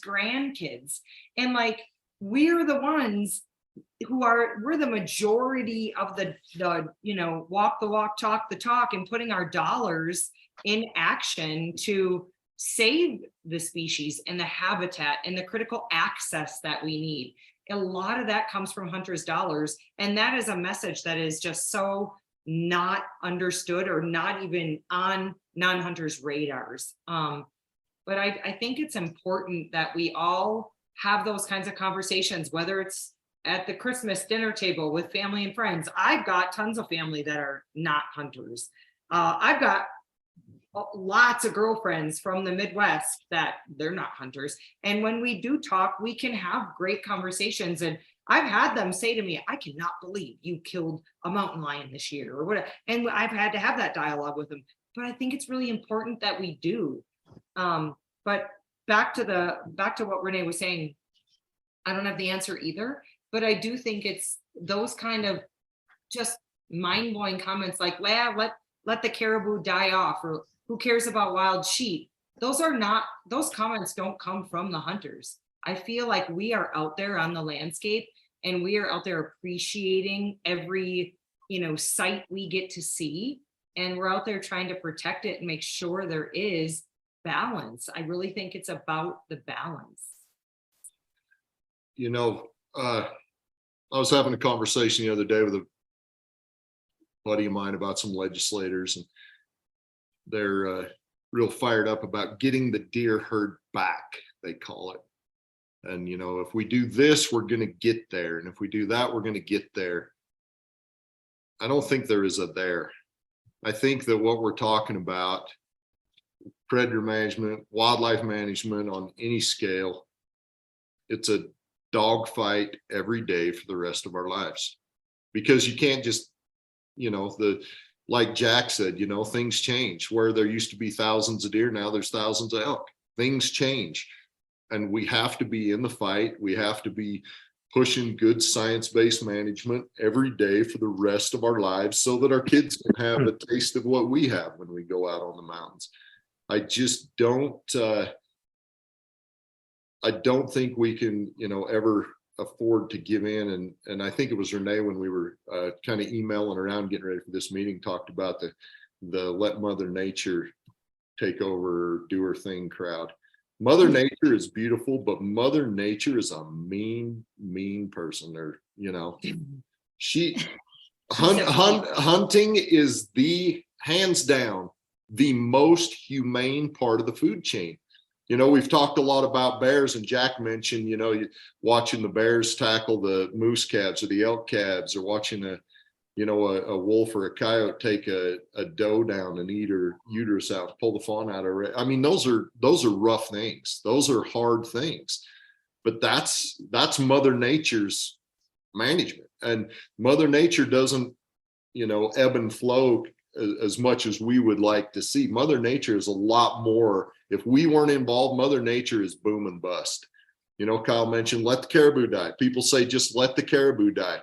Well, okay, then the wolves, starve and go away. And then hopefully, 100, 150 years from now, there's enough caribou to bounce back. Well, I don't want to wait 150 years. I want my grandkids and my kids, to be able to have what we have. We can't afford to just roll over and throw up our hands and say, fine.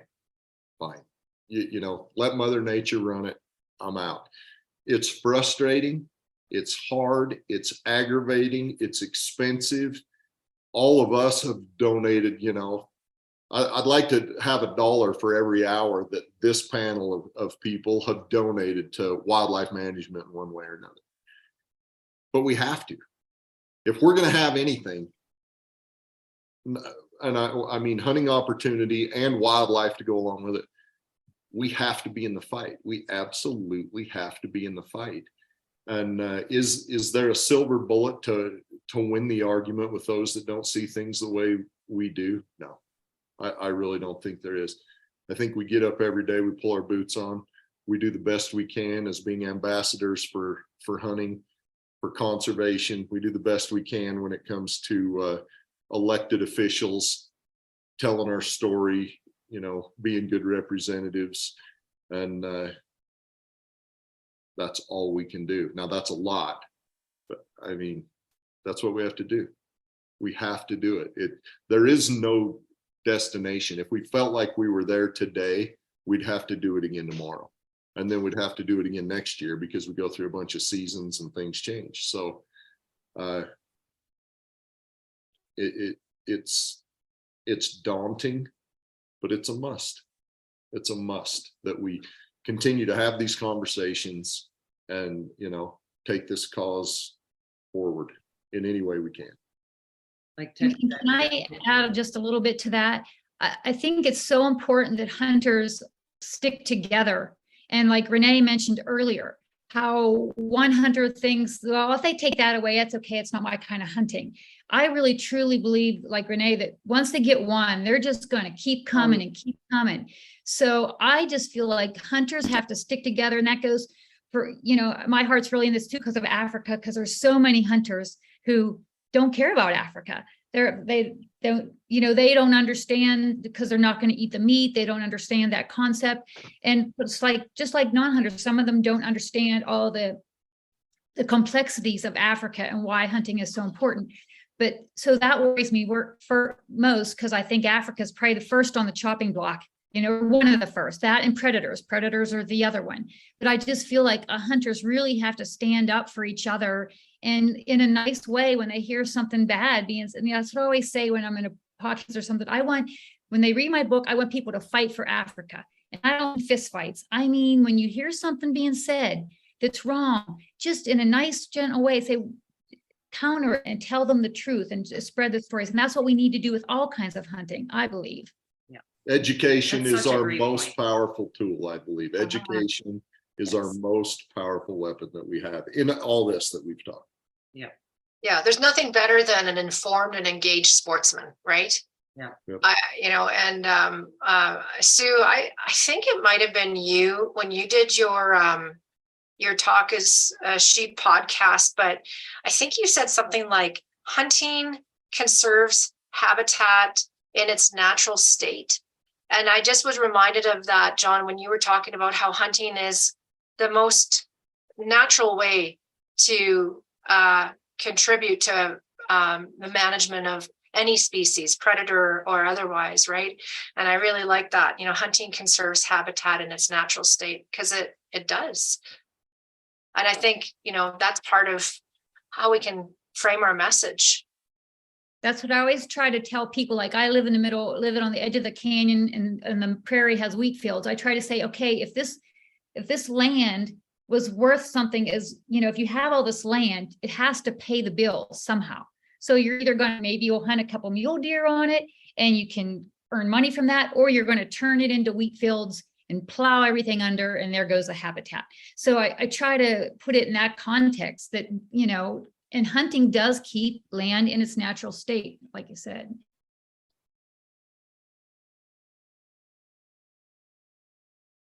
Awesome. Greg, you got anything for the crew? Guys made it all challenging. We touched a lot of bases. I was going to go with the Q&A at the end from people on social media, but we touched on a lot of them. So we could keep it short and sweet here, I think, since we've answered most of the questions. You guys did a great job. Just for Sue, in Africa, when it comes to the importance of predator management, what's your feeling, or what do you see when it comes to the rural communities? Like, how important is predator management to them?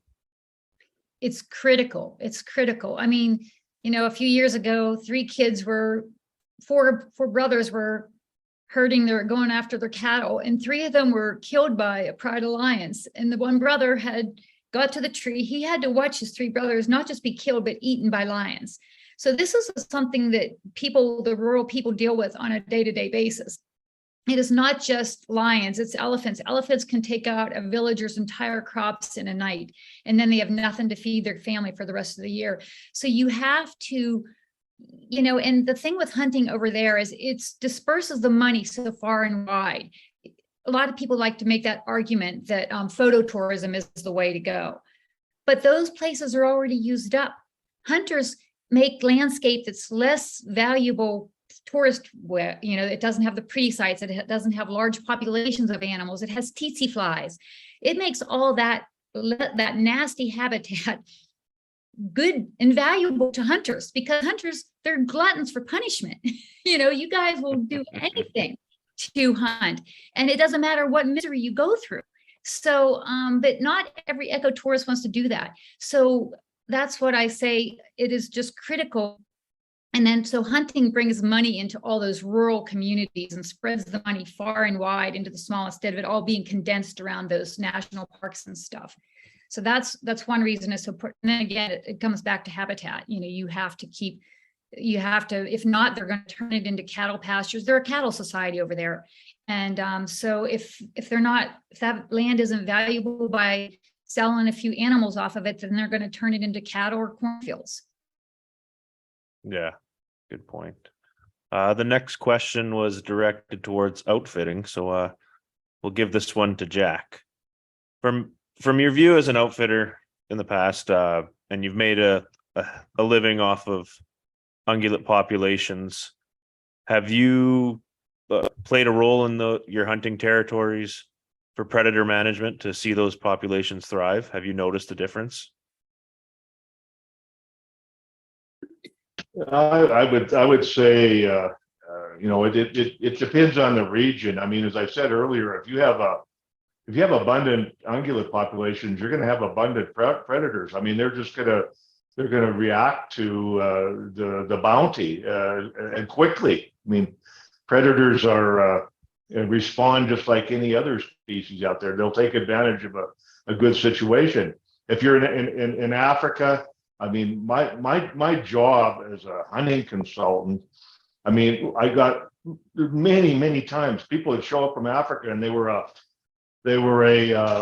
game warden, and they had a large block of land that they were in charge of, and they had no money to do any improvements or hire anti-poaching or water projects or whatever. So they would use, just like we do here in North America, they'd use a small portion of the wildlife resource to pay for the well-being of the overall population. So I would teach people how to market an outfitting business and bring them clients, help them with keeping a business structure going, and run a trip. They were biologists or game wardens. They weren't outfitters or businessmen, but that was my role over the years.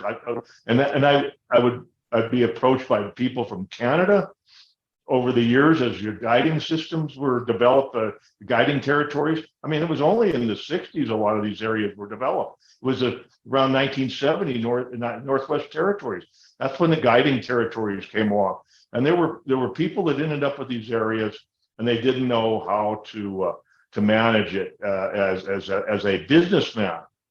And inevitably, their place on the landscape gave them the best view of what the wildlife situation was, and they could report that on to a wildlife manager in the government, and he'd say, "Look, we don't have many grizzlies here. You shouldn't be shooting grizzlies. We don't have enough to hunt." To this day, the Northwest Territories is closed to grizzly hunting.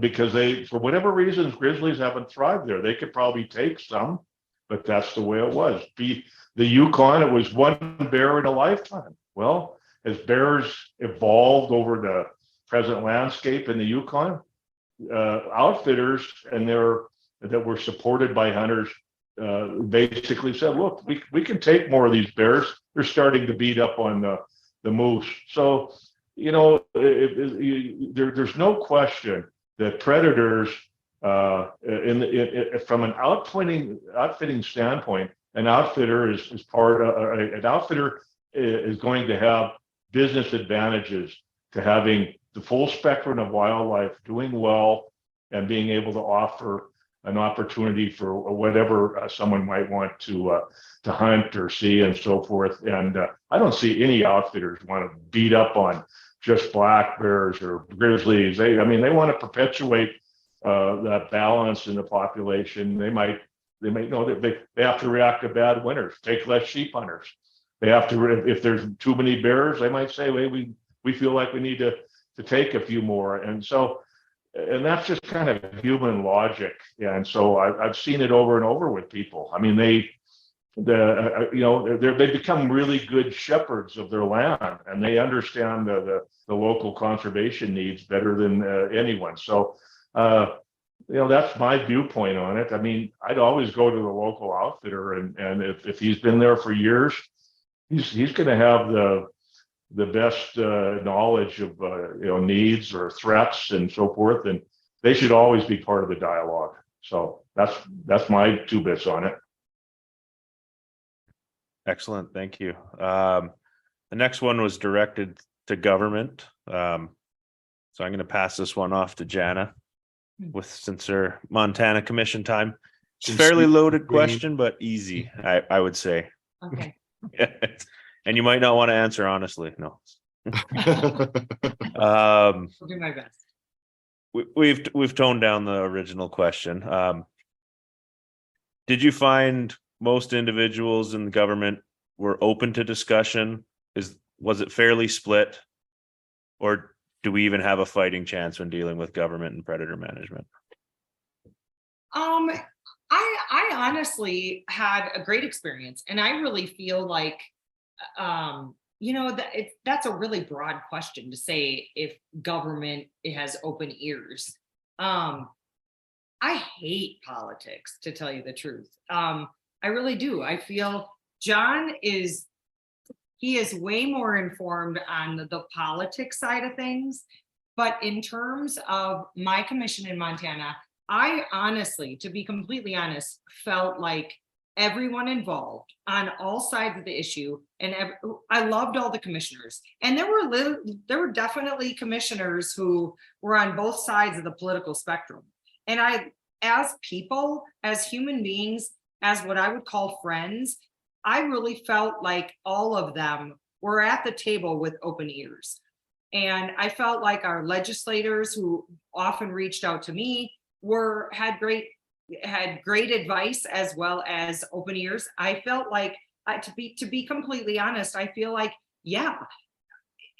in this social media world we live in now, there are so many keyboard warriors out there who, happy to spout off their 2 cents worth about a penny, have no idea of the complex issues that are actually going on behind the scenes.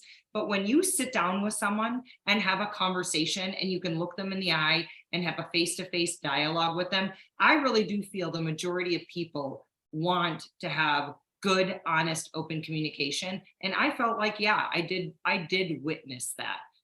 I'm curious John is way more politically connected than I am. What is your opinion on that? Do you think there are open ears out there? Yeah, I think that, when you look at the makeup of the United States, especially, and there's red states and blue states, I can tell you right now, your predator management is going to follow the red or the blue. It just is. Mm-hmm. And elections have consequences, and that trickles down all the way to, your hunting seasons, your predator management, and things like that. Having sat on the board and listened to people that had very different opinions than me, I felt like most people involved in the government, from the governor's office all the way down to the people working for the Division of Wildlife, they had an opinion, as we all should have an opinion, know what you believe, know why you believe it. But most were willing to be persuaded with a good argument, good science, and I tried to fall into that. I always tried to have my position but always, was willing to be persuaded if I felt somebody brought good information, good dialogue, and good facts to the table. So are we screwed? No. Is predator management a tough issue? Yes, but I think now if I was in California, I might have a different opinion. Where I'm at, we live in a pretty red state here, and they're surrounded by fairly red states.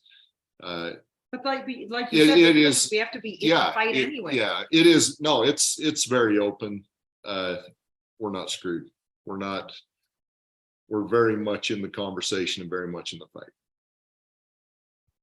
So to add to that one, John, you have any suggestions for the average guy, gal approaching government to engage them on this hot topic? Absolutely. He asked me. I'm too old. I'm going to forget this. I have one piece of advice that I think is really important for people, and then you can jump in and interrupt me. Do not submit the copy and paste letters. I don't care what side you're on. I don't care if you're pro black bear hunting or you're anti-wolf, whatever your side is on. I can tell you from someone who read every single piece of mail that went through the division or to me directly.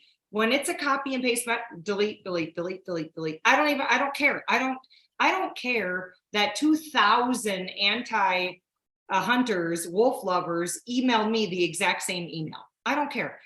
Make it personal. State your opinion. Make it short and sweet. But yeah, they're going to be read from the biologist inside the division or DNR to the commissioners. They're going to be read, but do not do the copy and paste thing. It's a bad idea. Would you agree with that? Can I talk? Okay. I would agree with what she said. Make it personal. And I was always amazed at how people would send an email, and the first thing they would do, Mr. Bair, I think you're a jackass. I think this, I think that. Now do exactly what I say. Yeah. As much as we try to take the human element out of it, it's hard when, the first thing people do is disrespect you. So first thing I would do is say, you can have a very strong opinion. You can be upset. That's fine. But delivery matters. Be professional, be respectful. People would come and, sometimes people would send me a 10-page email and I never really understood what they were asking me to do. People would stand up in the meetings and talk for 5 minutes and sit down. I'm like, what do they want? And so, be direct, write your commissioner, Mr. Commissioner, I am asking you to vote this way. Here is why. And, be direct, be respectful. And it's not hard to now. Almost every wildlife agency has an app where you can get on your phone. You can look up whether it's the commissioners, the wildlife board members, however they manage. They all have a public email, and you can email them, and it's not hard to get involved. It's not hard to engage, but the way you do it matters. The way you do it matters. So be respectful. Delivery matters. And there's great groups like Howl, Blood Origins, all those great groups that, and of course, Wild Sheep, and we have all the other great, amazing conservation groups. I think collectively we belong to 11 of them. And they'll often, especially Howl and Blood Origins, will send out messages and say, okay, attention all Washington people, they're trying to take away our bear hunt, or attention all, and they make it super easy where you can just click on the link.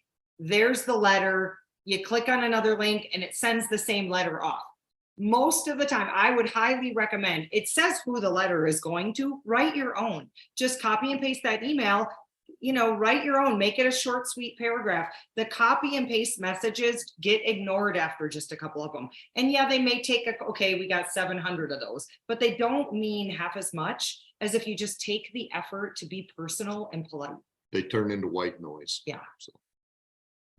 Well, that's great advice from both of you. And now we'll close with Renee. I think I'm giving you kind of a difficult one here, but when it comes to the anti-predator hunting rhetoric and anti-predator management, what do you find is the best way to help educate individuals that are approaching you like that, and the best way to conduct yourself in the public eye?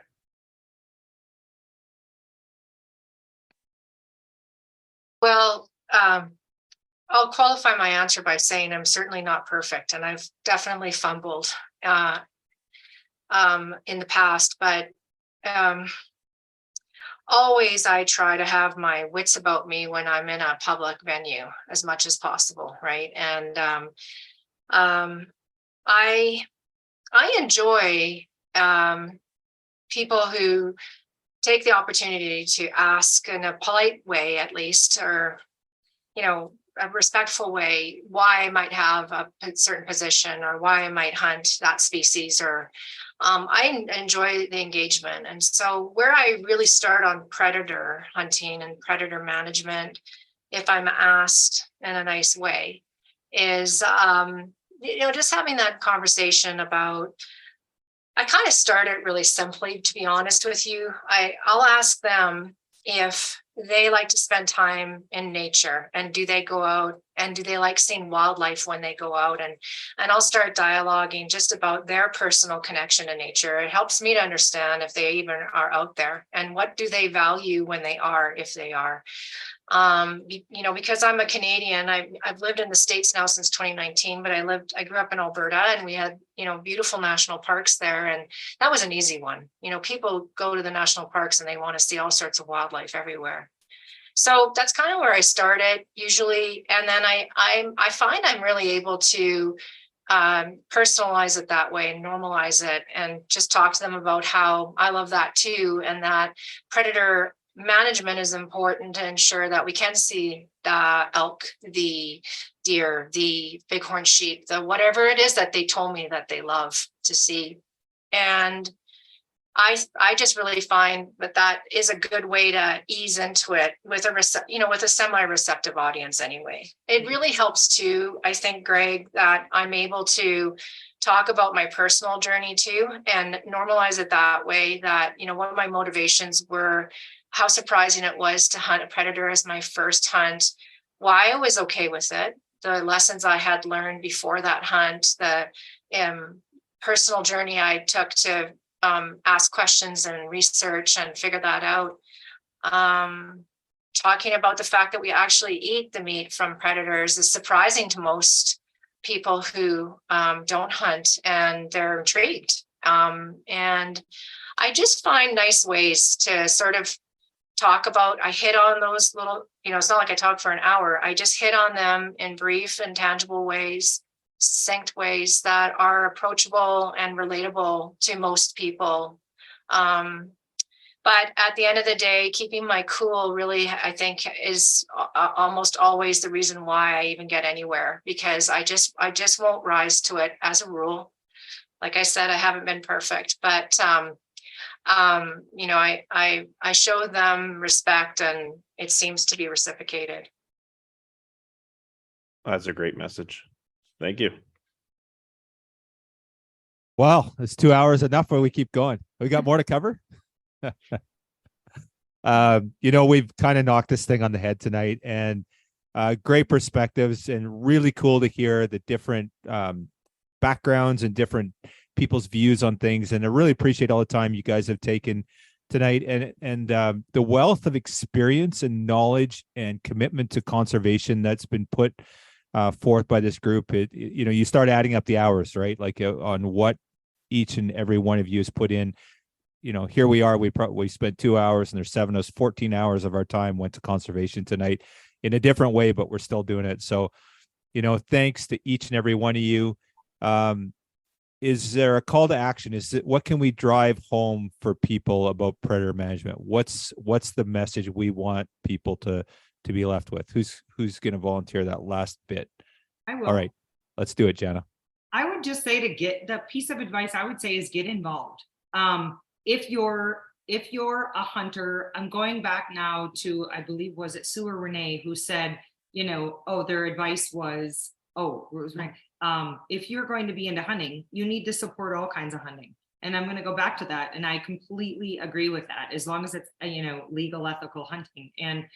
But I think the call to action would be to get involved. And there's so many ways to do that, but super briefly, whether it's a conservation group like Wild Sheep of BC or Wild Sheep, or going to Reno, but hey, let's plan your vacation. And what is Wild Sheep Expo all about? It is one of the funnest weekends of my entire year. Go to Reno, check it out. Maybe it's joining your local Ducks Unlimited.